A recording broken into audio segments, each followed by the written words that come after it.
All right. What do you think, Keith? Is this, I'm sure it's not questioned as a worthy aspiration by anyone, but is it attainable on current settings, do you think? I think the first thing to note is what a cherished institution the Productivity Commission is. I think it is important that they have looked at this. And of course, it seems on first reading that there is a cost that would grow from 12 to 17 billion. But there is another side to the ledger, which I'm sure Kate would agree with, which is that there is a productivity boost to the economy when more families are free to go out to work, which is what would happen. We know that would happen. But can I say this? This is also relevant to cost of living. Many families, particularly in metropolitan areas where Kate and I are based, they get to the end of the week and a key line item for families on balancing their budgets is childcare. And some families are more fortunate than others, either in their means or they have other wider family that help. But I think for those that don't, this is a key part of their budget. So we will look closely at the recommendations and where we can be constructive and act in the interest of families, we will. Yeah. Okay. Keith, I'm going to kick you off on Instagram. This is a Meta platform, of course, moving to restrict teen account access, at least in hours and content viewed, here in Australia, in the UK, in the US and in Canada.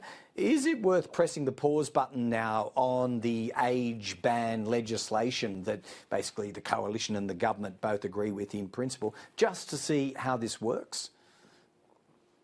I think we can chew gum and walk at the same time. I do support the age ban for those under 16. I think that is a sensible measure and there is enough science and data to support the benefits of that.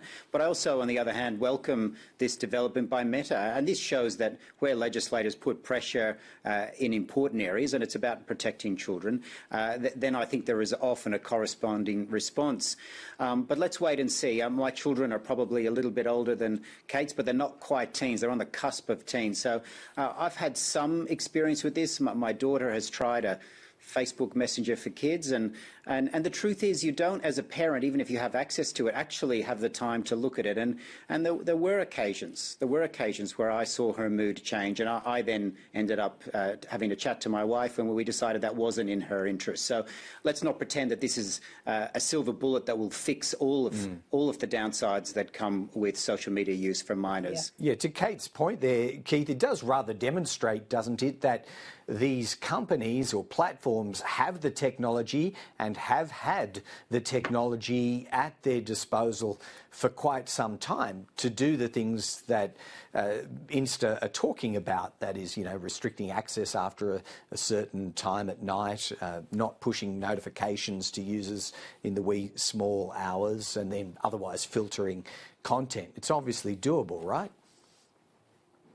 Well, it is, and there was a harrowing story recently in the media about a young girl and some of the content about self-harm that kept coming up on her screen. And I think we know that the technology exists to stop that sort of reinforcement. In terms of facial identity and whether people have to give their passports, I think there's some genuine nervousness about that. But I'm informed that the technology exists now to make sure it can be done without people having to risk giving up their identification, which could be used for fraud. Yeah. All right. Well, Keith, I know you're not obviously privy to the internecine Senate tactical games that are at play. Certainly they have been this week. Why not just put this bill down on the vote? I mean, you've signed up to that, but can't actually bring the coalition colleagues to doing that. Why not?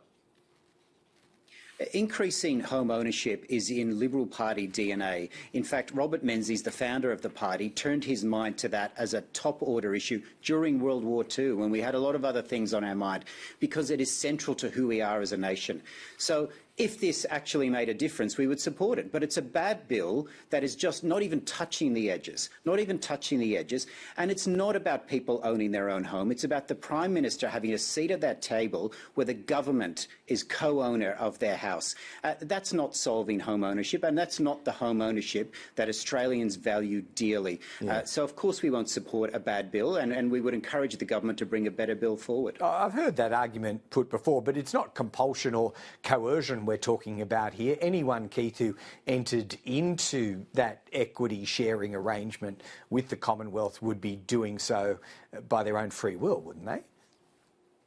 It is a massive signal that we're giving up on this issue. We're giving up on it. And we should never give up on the aspiration of Australians to own their own home. I've been out door knocking in my own electorate. I'm sure Kate does in hers as well.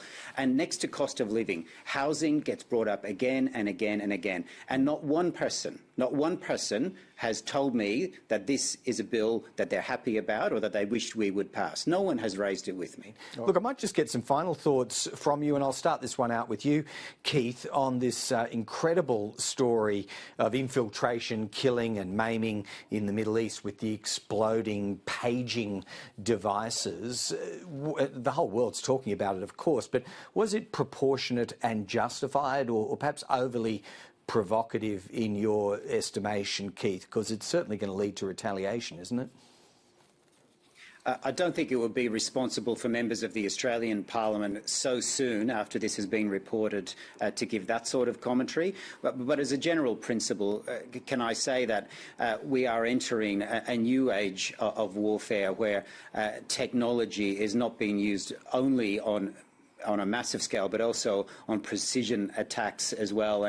And we should closely analyse that, not just for the current conflict that's underway, but for how we conduct ourselves as well as a military going forward. This is a new age of warfare. It's not one that I was exposed to when I served, and we should watch it closely.